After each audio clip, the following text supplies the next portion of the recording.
Sabe, eu fiquei pensando bastante antes de começar a nossa gravação de hoje.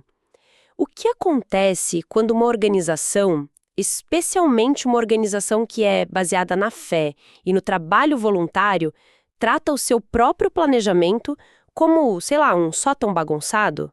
Olha, a resposta mais rápida e honesta para isso é que ela voa totalmente às cegas. Exato. Historicamente, quem acompanha a gente sabe que existe meio que um estigma, né? A ideia de que misturar gestão corporativa, administração ali do dia a dia, com propósitos espirituais é algo frio, como se planejar tirasse o espaço da fé. Pois é, como se fosse algo menos sagrado de alguma forma. E é exatamente essa ideia que a gente vai desconstruir hoje. Isso aí. Então, sejam bem-vindos a mais um Mergulho Profundo. O nosso alvo dessa imersão de hoje é o capítulo 3 do recém-lançado Guia para a Secretaria de Igreja, a edição de 2025. Que é um material oficial desenvolvido pela Divisão Sul-Americana, certo? Isso, aham. E o foco específico desse capítulo 3 é o planejamento estratégico. A nossa missão aqui hoje é tentar entender como esse documento pega aquela figura meio estereotipada da Secretaria de Igreja. Aquela coisa de arquivo empoeirado, né? Nossa, sim, aquele escritório lá no fim do corredor, cheio de carimbos e burocracia sem fim, e como o guia transforma isso no centro de comando estratégico mais vital de uma congregação. É uma mudança de paradigma enorme. E para a gente começar a desvendar isso, a gente precisa ir direto na premissa fundamental do texto. Que é justamente o que eu mais achei curioso.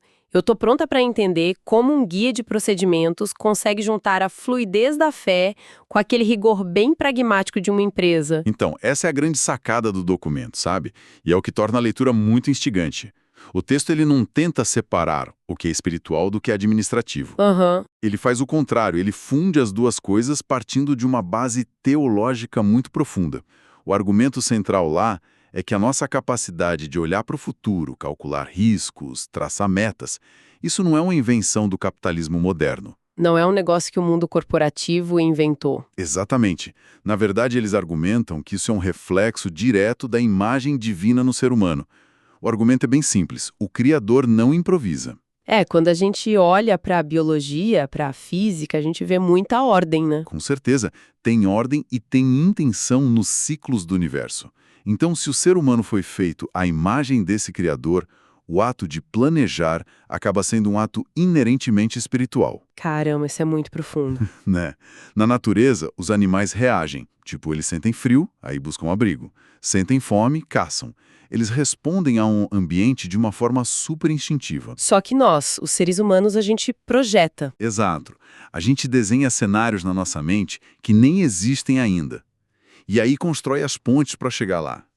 Quando a secretaria faz um planejamento estratégico, ela não está sendo, sei lá, menos espiritual. Ela está sendo mais humana, na verdade, exercendo uma característica essencial dela mesma. E o guia constrói essa narrativa ancorado também em alguns fatos históricos que dão um peso bem interessante para a discussão. Sim, eles trazem exemplos práticos. Lendo o material, fica muito claro que grandes movimentos precisaram de uma logística monumental. Eles citam Moisés e o Êxodo, por exemplo. Imagina tirar uma nação inteira do Egito. É um pesadelo logístico se não tiver plano. Total. Organizar os acampamentos, delegar quem vai ser juiz de quê, gerenciar comida para milhares de pessoas no meio de um deserto. Isso definitivamente não se faz acordando e pensando, o que vamos fazer hoje? De jeito nenhum. E eles também mencionam Neemias, que reconstruiu os muros de Jerusalém. Isso, ele mapeou cada porta da cidade, dividiu as equipes por famílias, calculou o material. Mas assim, o que mais me chamou a atenção não foram só essas referências bíblicas, sabe? O que você achou mais curioso? É que o manual não tem medo de trazer conceitos de gestão corporativa pura.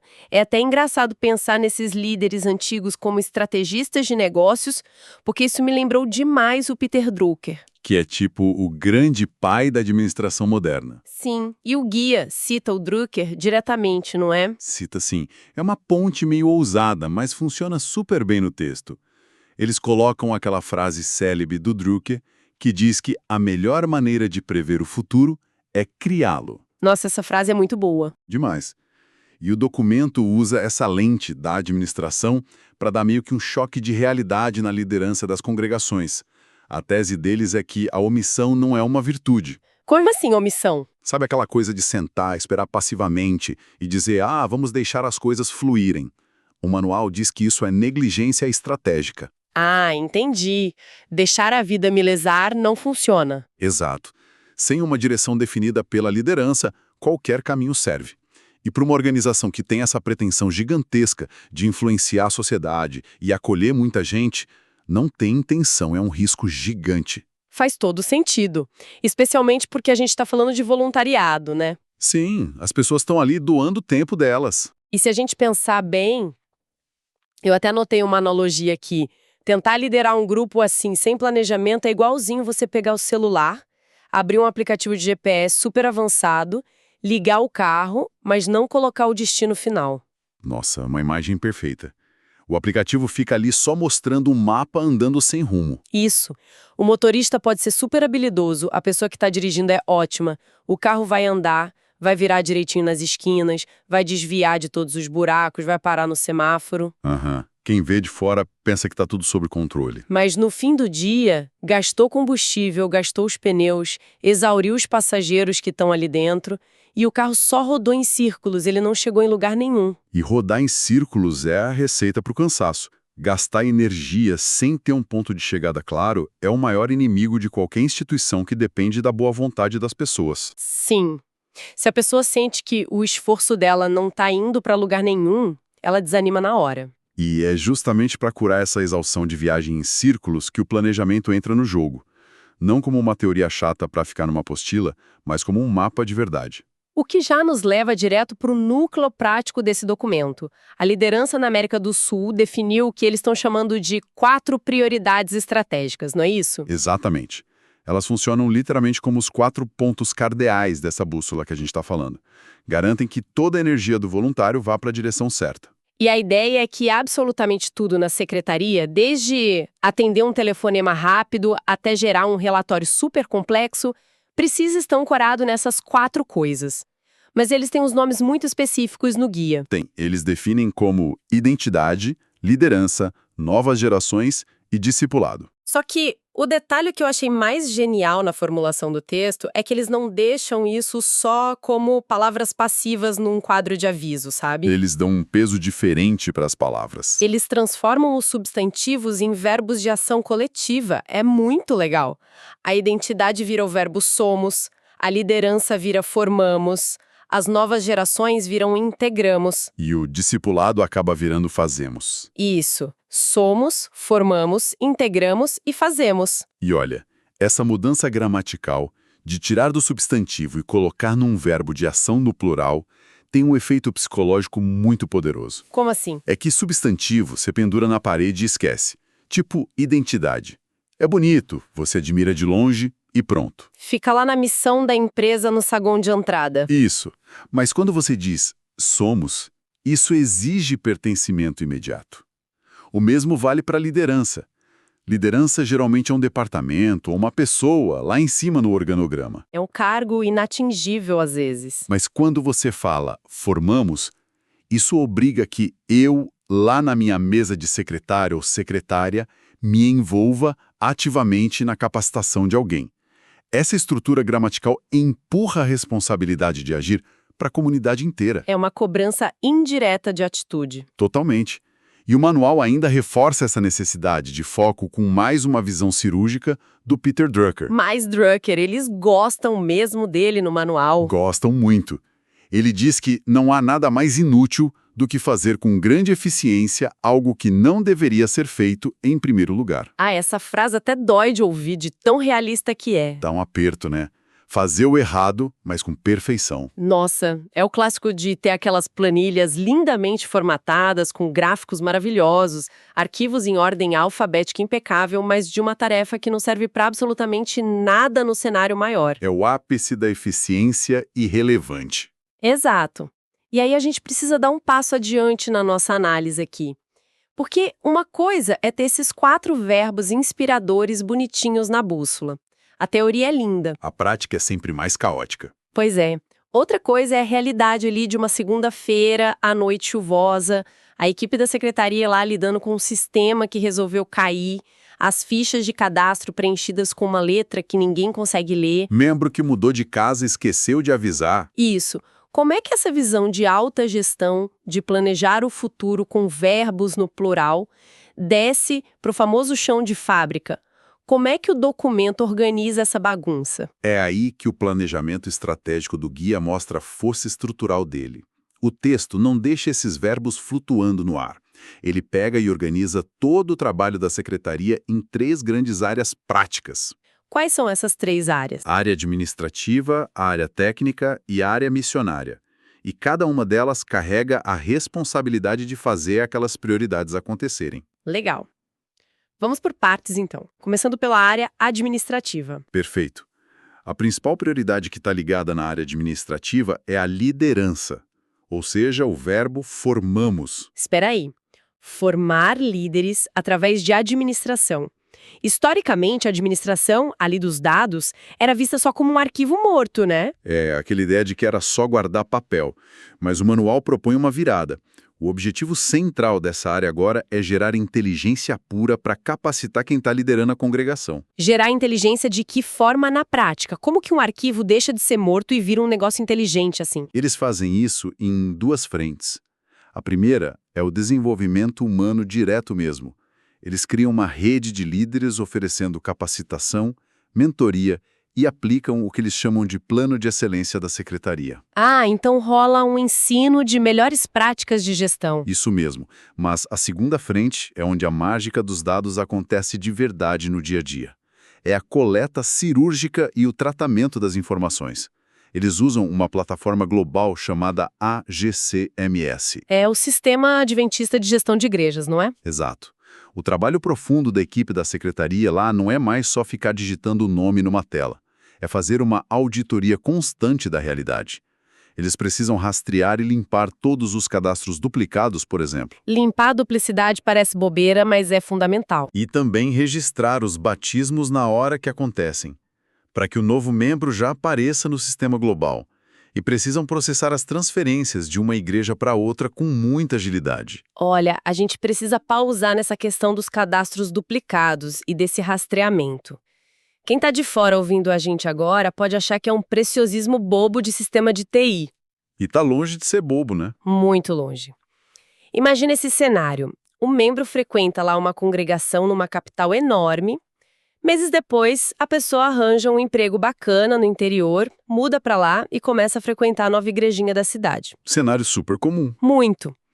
Daí, se a secretaria dessa nova igreja no interior pega e só preenche uma ficha nova sem conferir o histórico e a igreja lá da capital não dá o baixa no sistema... O sistema vai contar a mesma pessoa 2 vezes. Exato. A organização passa a contar 2 pessoas onde existe uma só. O banco de dados fica todo inflado com esses membros fantasmas. Então, o trabalho usando o ACMs ali é quase que o trabalho de um investigador. Um contador forense. Isso. Cruzando os dados para garantir que a realidade física de quem está sentado no banco bata certinho com a realidade digital da tela. Mas a grande pergunta é, por que o guia atrela esse trabalho chato de faxina de dados diretamente à prioridade de formamos? Ao treinamento de líderes. Porque os líderes não podem de jeito nenhum liderar com base em achismo. Decisão estratégica séria depende de diagnóstico que seja preciso. Se não, é voar cegas. Exatamente. Pensa assim, se o cadastro lá de uma comunidade diz que tem 800 pessoas registradas, mas o líder vai lá no final de semana e conta 300 cabeças, tem uma crise enorme acontecendo ali, só que ela está invisível. Onde que foram parar as outras 500 pessoas? Pois é. Mudaram de cidade, abandonaram a comunidade, estão doentes em casa e ninguém foi visitar. Quando a secretaria consegue entregar um dado limpo e estruturado por meio do ACMS, ela está entregando um mapa atualizado da realidade na mão do pastor. É. Com dados limpos, o líder sabe onde ele precisa gastar energia. Ele sabe se tem que focar mais recursos, investir em aconselhamento. É por isso que cuidar de dados é a área responsável por formar a liderança. Eles equipam o líder. Trazendo de volta aquela nossa analogia do começo, a secretaria funciona literalmente como se fosse a torre de controle de um grande aeroporto. O sistema ACNS, bem limpo e alimentado, É como se fosse a tela do radar. E o pastor e a equipe de líderes são os pilotos do avião. Perfeito. E o piloto ele depende absurdamente daquela leitura exata do radar da torre. Ele precisa saber se tem uma área de turbulência chegando, se o tráfego aéreo na frente está perigoso, se a torre lá no escritório erra. Se o radar mostra avião que não está lá. Ou pior, se o radar esconde uma montanha gigantesca que está na rota. O piloto vai tomar decisões que podem causar um desastre. Ter dados precisos não é ser um burocrata chato, é garantir a segurança do voo de todo mundo. Segurança de voo é um ótimo termo para isso. Mas assim, a gente sabe que só ser eficiente em sistema não sustenta a alma de uma instituição de fé. O ser humano precisa de mais coisas. O que nos leva para a segunda área de atuação da secretaria, que é a área técnica. Exato. A área técnica é a que carrega a responsabilidade de segurar as pontas daquela prioridade estratégica da identidade, que é o verbo somos. Significa uma preservação muito rigorosa da memória institucional. Eles cuidam com muito zelo das normas, dos manuais, dos regulamentos. A área técnica transforma quem está na secretaria no grande guardião da história do grupo. Guardião da história. E como que eles fazem isso? Envolve redigir e guardar as atas de reuniões, e tudo tem um padrão muito específico que a divisão sul-americana exige. Envolve manter um acervo histórico organizado e, o mais importante, incentivar todo mundo a estudar e aplicar os manuais da igreja. Bom, aqui eu vou ter que ser advogada do diabo na nossa conversa e trazer um contraponto bem forte para quem está ouvindo a gente. Vamos lá, estou preparado. Para muita gente, especialmente se a gente pensar num voluntário mais jovem, o pessoal de tecnologia ou aquela galera que tem um perfil muito mais criativo e espontâneo, essa ênfase toda em manual, padrão rígido de atas, regulamento disso e daquilo, soa incrivelmente engessado. Soa muito pesado, né? Soa como um baita retrocesso corporativo dos anos 80. A crítica mais comum que a gente ouve por aí é: a gente está perdendo tempo formatando margem de ata em vez de inovar na comunidade lá fora. É o discurso de que a regra atrapalha o avanço. Isso. Não existe um risco real da área técnica acabar transformando a secretaria numa espécie de polícia da burocracia e focar tanto na regrinha do manual que esquece das pessoas? Essa é, sem sombra de dúvida, a tensão mais comum quando o assunto é administração de igreja. Mas o guia, ele traz uma postura filosófica muito madura para rebater esse medo.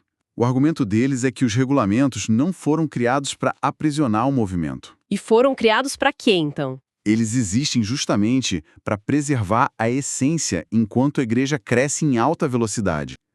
Imagina uma viagem num trem bem rápido. Muita gente que é mais criativa olha para a política e norma da igreja e enxerga tudo como se fosse uma âncora super pesada que alguém jogou para frear o trem. E o guia propõe que a gente enxergue como, então? O guia diz, olha, os regulamentos não são âncoras, eles são os trilhos do trem. Entendi a metáfora dos trilhos para manter a direção certinha. Só que assim, os voluntários, os seres humanos, não são peças de trem, de metal. Um ambiente voluntário tem que ter flexibilidade para respirar. O pessoal não é máquina. Imagina chegar com um manual gigante, com centenas de páginas, ditando exatamente como uma reunião de comissão tem que ser escrita ou o que um cargo pode ou não fazer. Isso parece menos com um trilho seguro e mais com uma jaula, não parece? Parece, mas na verdade é justamente pelo fato de que o ser humano não é uma máquina que o regulamento é tão necessário. Por quê? Porque quando você tem milhões de pessoas espalhadas por dezenas de culturas muito diferentes na América do Sul inteira, e todas elas estão tentando trabalhar juntas, com o mesmo objetivo, o instinto natural do ser humano ali não é manter a harmonia. O instinto natural é a confusão, né? É a fragmentação. Cada um quer fazer de um jeito. Então, padronizar o que é básico e o que é chato burocrático, tipo o modelo de ata e as normas da operação, isso na prática liberta a energia criativa das pessoas. Peraí. Padronizar liberta. Explica isso melhor para quem está acompanhando. Sim. Se não existisse um manual padrão dizendo como as coisas funcionam, toda vez que entrasse uma liderança nova numa igreja local, eles iam gastar meses inteiros só debatendo como vão tomar as decisões, quem tem autoridade para votar, ou como eles vão anotar isso. Todo mundo ia ficar batendo cabeça para reinventar a roda. Exatamente. O manual resolve a mecânica da coisa toda. Assim, o líder não precisa gastar energia mental discutindo regra, ele sobra com muito mais tempo emocional livre para poder focar no que importa de verdade, que são as pessoas. Nossa, essa perspectiva vira totalmente paradigma de cabeça para baixo. Vira, né? E além disso, é essa aplicação universal do manual que garante que a identidade da instituição se mantenha intacta. O verbo somos só funciona por causa das regras. Para ninguém criar uma versão totalmente diferente da comunidade ali na esquina. Isso garante que uma pessoa que vai lá numa congregação no extremo sul da Patagônia, ela experimente exatamente a mesma estrutura de fé e de organização que alguém lá no interior da floresta amazônica está vivendo. As regras são meio que o escudo da identidade global. É o que protege o grupo de virar refém do personalismo de um líder específico. Perfeito. Protegem de desvios. Ninguém precisa ficar inventando do zero a cada 2 anos. E pensa bem, aquela ata chata, que foi bem feita hoje de acordo com o manual, amanhã ela deixa de ser um pedaço de papel digitado. Ela vira um documento histórico. Sim, ela vira prova documental de como aquela comunidade conseguiu sobreviver a uma crise, de como eles votaram e financiaram um projeto importante. Ela é uma cápsula do tempo valiosa para a geração que vem depois. E já que você tocou no ponto da geração que vem depois, isso nos traz perfeitamente para a nossa terceira e última área estratégica de planejamento da Secretaria, que, na minha opinião, é de longe a parte mais dinâmica de todas, a área missionária. A área missionária é sensacional. É onde a gente vê todo aquele planejamento de bastidor desaguar no propósito real da igreja. E é por isso que essa área específica carrega a responsabilidade de 2 prioridades de uma vez só. O discipulado, que é o nosso verbo fazemos, e as novas gerações, que é o integramos, certo? Isso mesmo. É nessa área que o planejamento levanta a secretaria da cadeira do escritório para colocar a galera na linha de frente da ação prática. O guia fala de 2 grandes frentes para mostrar como isso opera. A primeira é o Serviço Voluntário Adventista, que muita gente conhece como SVA. E onde que a secretaria, que é de gestão, entra no meio do SVA? Porque, assim, como é que o cuidado com o banco de dados vai parar num trabalho voluntário ao redor do mundo? É que o SVA é um projeto gigante. É uma iniciativa colossal de envio de missionários, com um foco e um apelo enorme para a juventude. Eles mandam o pessoal para fora? Sim, a ideia é mobilizar as pessoas ali da igreja local, especialmente os mais novos, para dedicarem meses, às vezes até anos da vida deles, servindo em lugares que têm necessidades absurdas. Pode ser um projeto local na cidade vizinha ou uma parada transcultural do outro lado do oceano. Uau! E como que eles conectam quem quer ir com quem precisa de ajuda? Eles usam uma plataforma muito moderna que se chama Vivid Faith. Funciona meio que como uma rede social de correspondência, sabe?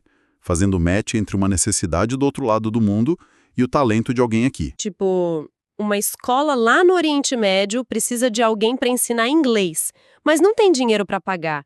E aí tem um jovem aqui no Brasil que acaba de se formar, fala inglês e está com muita vontade de fazer algo significativo. Exatamente esse cenário. E aí adivinha de quem é o papel de ser a ponte logística que viabiliza que esse jovem chegue lá? Não me diga que é da secretaria de novo. É da secretaria. O secretário é quem ajuda a criar o perfil na plataforma. Ele organiza o que eles chamam de escola de missão na igreja local, para dar o treinamento inicial. Gente, eles processam todos os documentos? Processam documentos, gerenciam prazo de envio. Tudo isso a secretaria faz toda a engenharia pesada por trás do sonho missionário do jovem. Eu tô chocada com a complexidade disso. É muito mais do que bater carimbo. A secretaria está operando quase como se fosse uma agência de intercâmbio de talentos de altíssimo nível, pegando toda essa energia explosiva de uma nova geração querendo fazer algo e conectando isso com uma carência global estruturada. O jovem ali entra com a vontade e a coragem de ir. A secretaria entra com o mapa, o método e a burocracia do visto para garantir que ele pouse em segurança. Isso cobre muito bem a parte de quem está ativamente na comunidade e quer sair pelo mundo.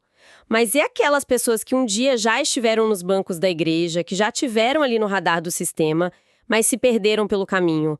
O guia fala bastante sobre a responsabilidade com quem sumiu, né? Fala muito.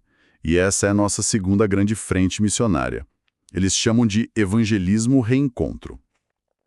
É o momento em que aquele verbo fazemos passa no teste mais difícil de todos. Reencontro, então, é para ir atrás do pessoal ausente. É um projeto arquitetado do começo ao fim exclusivamente para tentar resgatar as pessoas que, por vários motivos, decepções com a liderança, crises na família, mudança pesada de rotina. A vida acontece e a pessoa para de frequentar. Isso. E o manual orienta a equipe da secretaria a não tratar o reencontro como se fosse um eventinho anual que você faz num domingo e risca do calendário. Tem que ser uma cultura que fica ligada no piloto automático. Tem um lema muito forte que eles usam para isso, né? Em cada encontro, um reencontro. Exato. Esse é o coração da ideia. A frase é linda, soa super poética, mas aí eu fico pensando pelo lado administrativo da coisa. Como é que o pessoal lá na secretaria lidera essa cultura de resgatar pessoas sem que isso vire uma abordagem fria, tipo um telemarketing espiritual? Do tipo, olá, vimos aqui no sistema que você não vem há 6 meses, quer voltar? É uma ótima pergunta, porque o risco de virar cobrança é real. O que o guia orienta exige o que a gente pode chamar de uma empatia estruturada. Empatia estruturada, gostei. Sabe aquela limpeza minuciosa de duplicidades lá no sistema ACFMS da primeira área? Aquela faxina de dados? Isso. O secretário usa ativamente esses dados para o cuidado humano. Ele cruza informações, analisa as ausências, vê as transferências que ficaram pendentes no sistema, percebe onde tem informação desconexa. Ele vai montando quebra-cabeça de quem é que está desaparecendo de fininho da comunidade sem ninguém notar. Exatamente isso. E o planejamento estratégico desse reencontro tem fases metódicas bem claras. Tem primeira fase de preparação. É quando a secretaria junta essa lista de dados cuidadosamente e senta com a liderança para dizer, ok, quem daqui tem mais afinidade para visitar o fulano de forma natural? Era mandar um completo estranho bater na porta da pessoa. Para ser algo feito com amor, com um laço real. Depois tem a fase de realização, que muitas vezes culmina ali num programa super especial e acolhedor. E, por fim, tem o ponto mais crítico do processo todo. Que é a fase de confirmação. Isso mesmo, a fase de confirmação. E até acontece na prática nessa fase. É o acompanhamento minucioso do dia seguinte. O guia diz que não basta a pessoa retornar e ser abraçada num dia de festa. Até porque festa acaba rápido. E a emoção passa. A secretaria precisa garantir, integrando o trabalho dela com os outros departamentos da igreja, que aquele indivíduo que pisou de volta lá seja imediatamente alocado em algum lugar menor, num pequeno grupo de estudos, numa classe ou assumindo um trabalho no ministério. Faz sentido, porque se a pessoa criar coragem de voltar depois de anos, sentar no banco de trás, a festa acabar e ela continuar sem função e sem amigos, ela simplesmente vai sair pela porta e não volta nunca mais. Vai mesmo. Então o secretário, usando os relatórios e o plano do reencontro, ele amarra as pontas para garantir que a malha de segurança emocional ao redor dessa pessoa não fale de novo. Nossa, amarrando todos esses fios condutores do nosso papo, quando a gente olha, de um lado para a plataforma Vive de Faith, catapultando um monte de jovem para missões complexas do outro lado do planeta, e do outro lado a gente vê esse trabalho quase que de investigação amorosa, cruzando dados para reencontrar uma única pessoa que está ferida em casa, o paradigma muda por completo para quem ouve. Aquela figura do secretário carimbador de papéis que a gente brincou no começo foi extinta. Morreu. Ficou no passado. Diante desse nível de planejamento do guia, a equipe da secretaria atua, ao mesmo tempo, como uma inteligência ali na torre de controle, uma agência de intercâmbio para missão internacional e ainda uma coordenação super atenta de operações de busca e resgate. É uma expansão colossal. É maravilhoso. O documento de 2025 consegue provar por A mais B, de forma inquestionável, que administrar bem um banco de informação é uma forma tangível de amar o outro. Que reflexão legal. Quando o voluntário está lá na secretaria, domingo à noite, se debruçando numa transferência de dados no sistema que parece só mais um clique chato, na verdade ele está garantindo que uma família que acabou de mudar para uma cidade que não conhece ninguém vai receber uma visita de boas-vindas naquela mesma semana. Nossa, verdade. E quando o secretário bate o pé para revisar um padrão de uma ata, garantindo aquela conformidade técnica toda, ele está construindo um muro invisível que protege a estrutura histórica para a geração dos netos dele. Ele está protegendo o futuro. Cada perfil que é aprovado lá no Vivid Faith tem o potencial para mudar totalmente não só o destino do jovem que está viajando, mas a vida de uma comunidade inteira num país em crise que vai receber aquele jovem. Então a burocracia em si é só a ferramenta. O resultado lá na ponta é a transformação humana pura. Incrível! Bom, a gente está chegando ao fim da nossa jornada de hoje pelos bastidores da estratégia da igreja.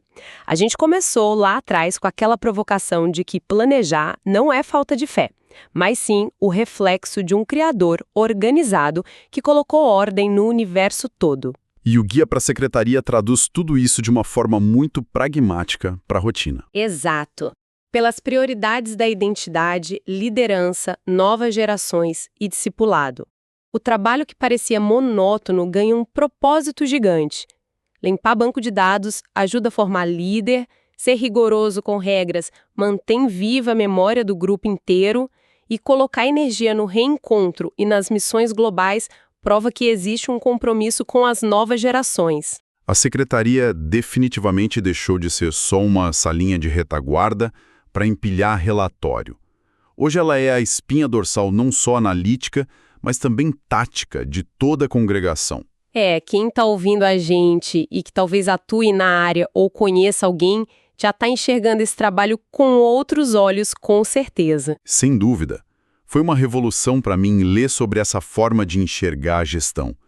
E olha, para a gente encerrar, eu queria propor um pensamento final para a nossa audiência que transcende a administração de igreja e ecoa na gestão das nossas próprias vidas. Opa, qual é o pensamento? O manual trouxe esses 4 grandes verbos coletivos.